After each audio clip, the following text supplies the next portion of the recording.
बात करते हैं आपके पेंशन की। जी हाँ, आपके रिटायरमेंट के बाद जो आपके हाथ में पैसे आने होते हैं उसकी प्लानिंग आप कैसे करते हैं? क्या क्या बदलाव हाल ही में हुए हैं जिसके तर्ज पर आपकी पेंशन जो है अब बढ़ने वाली है? किन किन लोगों की पेंशन बढ़ेगी और कैसे अपनी पेंशन को लेकर आपको पहले से ही प्लानिंग कर लेनी चाहिए? क्या केवल पीएफ, पीपीएफ, ईपीएफ, ईपीएस इन सब पर ही आपको निर्धारित रहना चाहिए? इन सब पर विस्तार से बात करते हैं। के जालान, फॉर्मर सेक्रेटरी जीओआई हमारे साथ है। फिरोज अजीज, डिप्टी सीईओ आनंद राठी प्राइवेट वेल्थ भी हमारे साथ हैं। बहुत बहुत धन्यवाद आप दोनों का इस खास पेशकश में शामिल होने के लिए। जालान साहब, मैं आपके पास आऊँगी सबसे पहले क्योंकि बहुत ज़रूरी है जो ताज़ा बदलाव हुए हैं पेंशन को लेकर उसके बारे में दर्शकों को पहले समझाया जाए बारीकी से। पहले किस तरह से ये कैलकुलेशन होती थी और अब जो नई हाथ में आएगी पेंशन वो कितनी बढ़ेगी, कैसे बढ़ी हुई पेंशन लोगों के हाथ में आएगी? पहले तो मैं आपके दर्शकों को नमस्कार कहता हूं और उनका धन्यवाद करता हूं कि आपका धन्यवाद करता हूं कि आपने मुझे मौका दिया यहाँ पे आपके दर्शकों से बात करने का। मुख्य बात इसमें यह है कि अभी तक जो ईपीएफओ में हम बात कर रहे थे वो 15,000 तक जो आदमी कर्मचारी थे जिनकी पे 15,000 रुपए तक थी उन्हीं के लिए हम सोचते थे। ईपीएफओ सोचता था कि पेंशन उन्हीं के लिए दिया है और उन्हीं के लिए लागू। और जो बड़े पे के वाले आदमी भी थे उनको हम 15,000 रुपए तक ही हम चाहते थे कि वो भी सब्सक्राइब यदि पेंशन के लिए करें तो 15,000 तक ही निश्चित करें अपनी सब्सक्रिप्शन। अब इसमें सुप्रीम कोर्ट के आदेश के बाद इसमें बदलाव आने वाला है। अब ये है कि आपकी कंट्रीब्यूशन भी 1 लाख रुपए 2 लाख रुपए तक भी हो सकती है और उसी तरह पेंशन भी उतनी पे निर्धारित हो सकती है। ये बड़ा बदलाव आने वाला है इसमें। पर उसमें आपका पेंशन का कंट्रीब्यूशन भी बढ़ेगा। ऐसा नहीं है कि कंट्रीब्यूशन नहीं बढ़ेगा। पेंशन का कंट्रीब्यूशन भी बढ़ेगा और उससे पेंशन भी आपकी बढ़ेगी। ये मुख्य बात ये है। ऑलराइट, थोड़ा सा अब इस कैलकुलेशन को हम और विस्तार से समझते हैं। तो फिरोज़, आपसे अब ये सवाल होगा, जालान जी ने समझाया कि कैसे आपकी पेंशन जो है अब बढ़ेगी और किन किन नियमों के आधार पर अब ये बढ़ी हुई पेंशन लोगों को मिलेगी, जो कि एक बहुत बड़ा रिलीफ है। इसकी कैलकुलेशन क्या आप फिरोज़ मुझे बता सकते हैं कि कितना कमाने वाला शख्स जो है कितनी परसेंटेज की उनकी कमाई जो बढ़ेगी और वो पेंशन के तौर पे उनको मिलेगी? क्या इसको लेके कोई कैलकुलेशन आप समझा सकते हैं?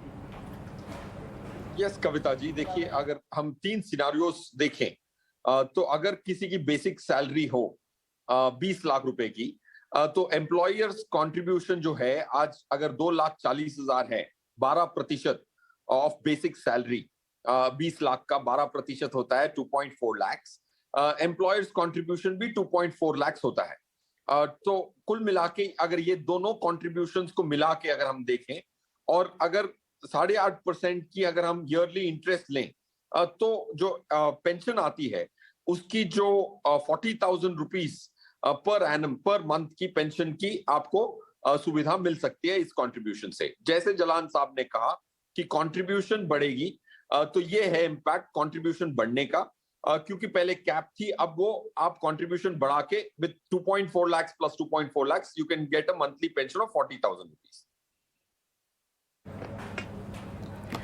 चलिए, लेकिन सवाल अब यहाँ पर ये उठता है जालान साहब, क्योंकि हम पीएफ जो है वो लोगों के लिए बहुत बड़ा एक रिटायरमेंट टूल है, बहुत बड़ा रिटायरमेंट बैकअप है। हालांकि हमेशा से हम लोगों को यही सलाह भी देते आए हैं कि अपने रिटायरमेंट जैसे गोल को आपको डाइवर्सिफाई करना चाहिए, आपको केवल पीएफ पर निर्भर नहीं रहना चाहिए, आपको स्पेसिफिक रणनीति के तहत निवेश विकल्पों का चुनाव भी करना चाहिए। लेकिन अब जब धीरे धीरे आपका पीएफ का पैसा बाजार में लग रहा है, जालान जी, ये कितनी अच्छी बात है? फिलहाल जो इंटरेस्ट मिल रहा है वो कितना है और बाजार में जो पैसा लग रहा है वो कितने प्रतिशत का लग रहा है? कौन सा पैसा लग रहा है, नया या जो ऑलरेडी ईपीएफ के पास है? दो चीजों का मैं, एक तो पहले जो चर्चा चल रही थी पेंशन कितनी मिलेगी। आमतौर पे अभी तक जो नियम था पेंशन का, आपकी यदि 10 साल की लास्ट पे एवरेज यदि 1 लाख रुपया बनती है, जैसे यदि 15,000 रुपया बनती थी लास्ट 10 साल की एवरेज पे, बेसिक पे जिसके ऊपर आप कंट्रीब्यूट कर रहे थे, तो ईपीएफओ आपको 7,500 रुपया मासिक पेंशन देता था। यदि आप ऐसे ही 1.5 लाख रुपए पे कंट्रीब्यूट कर रहे थे, आजकल के रूल्स के मुताबिक अभी 75,000 आपको पेंशन देगा ईपीएफओ। उसमें अब कैसे कंट्रीब्यूशन होगा और कैसे चेंजेस आएंगी ये अभी नए नियम बनेंगे? ये तो पहले क्वेश्चन का जवाब था जो आप अभी चर्चा हो रही थी। जहां तक आप कह रहे हैं कि ईपीएफओ कैसे कंट्रीब्यूट करता है, ईपीएफओ आज के दिन इक्विटी में कंट्रीब्यूट करता है नए पैसे का। जो भी नया पैसा आता है हर महीने, उसमें एक परसेंटेज 10%, 15% उसमें ईपीएफओ पैसा लगाता है इक्विटी में। बाकी पैसा अभी भी बॉन्ड्स में और गवर्नमेंट सिक्योरिटीज में ही लग रहा है। ये एक और मुख्य बात है जो आपके दर्शकों को पता होनी चाहिए कि आप जरूरी नहीं है कि ईपीएफओ में ही निवेश करें। आपके पास एक और साधन भी है कि आप एनपीएस में भी निवेश कर सकते हैं। आप हो सकता है कि सरकार जिस तरह पैसा बढ़ेगा पेंशन फंड में, बेसिकली हर एक एम्प्लॉई को ये सोचना चाहिए कि उसको 8.33% हर महीने अपनी पे का कंट्रीब्यूट करना है पेंशन के लिए मिनिमम। गवर्नमेंट एम्प्लॉइज के केस में आपको पता होगा कि 10% जरूरी है कंट्रीब्यूट करने के लिए एम्प्लॉइज को, और 14% गवर्नमेंट कंट्रीब्यूट करती है अपनी तरफ से। तो इसलिए पेंशन में 24% पे का जाना जरूरी है, तभी आप एक अच्छी पेंशन आप रिटायरमेंट पे पा सकते हैं। ये मैं आपके दर्शकों के सामने जरूर लाना चाहूंगा। गवर्नमेंट एम्प्लॉइज में आज के दिन 10% प्लस 14%, 24% कंट्रीब्यूट होता है पेंशन के लिए। लेकिन जालान जी, ये बढ़ी हुई पेंशन आपको मिले, इसके लिए कौन कौन से ऐसे डॉक्यूमेंट्स हैं जो भरने पड़ेंगे पेंशनर को? क्या कोई प्रोसेस है, क्या कोई प्रक्रिया है जो आपको पूरी कर लेनी चाहिए?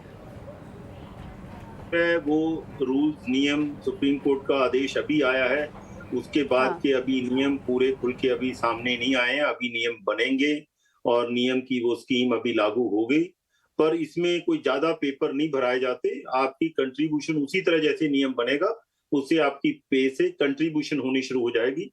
उसमें नियम में सिर्फ इतना ही होता है, उसमें पेपर कोई ज्यादा नहीं भरने पड़ते, कंट्रीब्यूशन शुरू हो जाती है। कंट्रीब्यूशन आपकी अब बहुत कम जा रही है तो आपकी कंट्रीब्यूशन ज्यादा जानी शुरू हो जाएगी। और उसमें ये भी आएगा, जैसे सुप्रीम कोर्ट ने आदेश दिया है कि यदि आप पेंशन लेना चाहते हैं पिछली डेट से भी, तो आपको कंट्रीब्यूशन पिछली डेट से करनी पड़ेगी। तो उससे आपको वो सारे एरियर्स आपको देने पड़ेंगे यदि आप पेंशन कुछ किसी डेट से लेना चाहते हैं।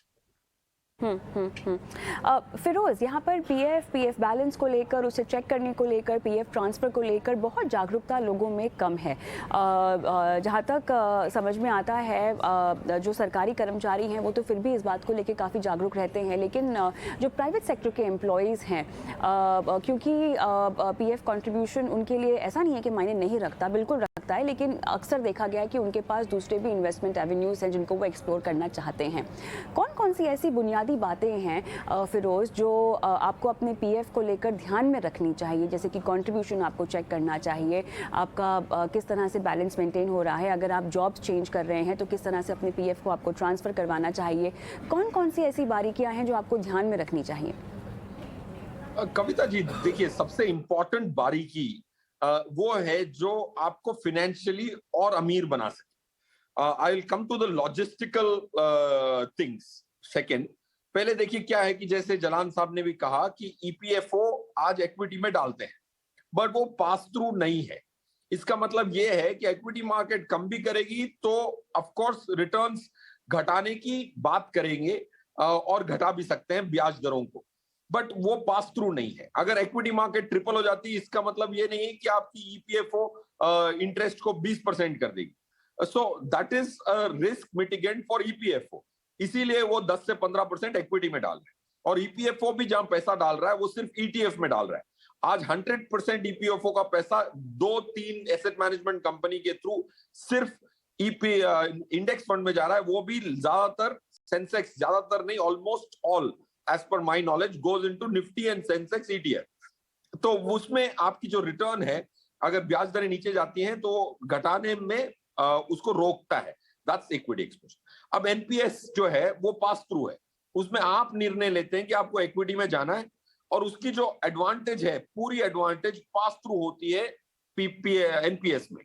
ये बहुत इंपॉर्टेंट डिफरेंस है, क्योंकि अगर आप 50% इक्विटी में डालते हैं और इक्विटी की जो लॉन्ग टर्म रिटर्न्स हैं 14% है, और डेट की अगर लॉन्ग टर्म रिटर्न 7 हो, तो आपको 10.5% का ब्याज मिल सकता है एनपीएफ में, जो ईपीएफओ में नहीं होगा। क्योंकि वो पास थ्रू नहीं है। This is one thing which you have to keep in mind. Second, NPS का ये फायदा है कि आप अपना फंड मैनेजर चुन सकते हैं। वही इक्विटी फंड मैनेजर जो पब्लिक का पैसा मैनेज करते हैं वो लिस्टेड हैं, काफी सारे लिस्टेड हैं एनपीएस में। So you can make the choice of the fund manager, जहां के ईपीएफओ में सिर्फ वो ईटीएफ में पैसा लगा रहे हैं, एक्टिव मैनेजमेंट का फायदा नहीं ले रहे। सो ये दीज टू बारीकी वेरी इंपॉर्टेंट, इसीलिए एनपीएस की तरफ झुकाव करना और इक्विटी में एलोकेट करना ज्यादा जरूरी है। रहा सवाल आज की डेट में ईपीएफओ एसएमएस भेजता है ऑन अ मंथली बेसिस, अपना फोन नंबर रजिस्टर करा लें। तो वो फोन नंबर रजिस्टर कराने से आपको जो इंफॉर्मेशन मिलती है हर कंट्रीब्यूशन की, जैसे मुझे मिलती है, उससे आपको बैलेंस भी पता लगता है और इस महीने की कंट्रीब्यूशन पहुंची है कि नहीं पहुंची है वो भी पता लगता है। तो जाहिर सी बात है वो अमाउंट अगर आप हर महीने देखेंगे तो जहन में बैठ जाएगी कि आपकी कंट्रीब्यूशन कितनी है relative to your total cost. Alright, चलिए इस चर्चा को अब समेटने का वक्त आ गया है, लेकिन जाते जाते जालान जी ये बताएं कि और कौन कौन से पेंशन रिफॉर्म्स का हमें इंतजार करना चाहिए जो पाइपलाइन में हैं, जो आप हमारे साथ शेयर कर सकें। मुझे लगता है कि जल्दी आएगी। जो पेंशन फंड रेगुलेटरी अथॉरिटी के लिए एक एक्ट बना था, वो रेगुलेटरी अथॉरिटी अभी तक आ नहीं पाई पेंशन फंड के लिए।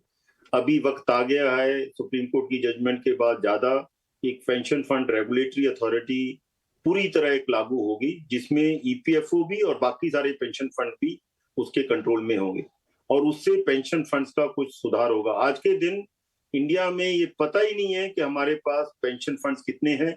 हमें अब जरूरत है एक और भी, जिसका टाइम आ गया, retirement funds association of India.